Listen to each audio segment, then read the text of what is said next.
sa atin ng may kapal.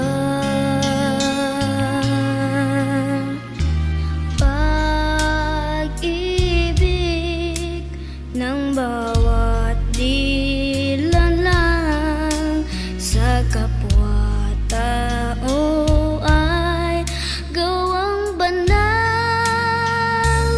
Buhay natin ay maiksi, ang lakas ay sandali. Tanging Diyos lamang ang walang hanggan. Buhay natin ay tahimik kung puno ng pag-ibig. Yan ang tunay na yaman sa daigdig.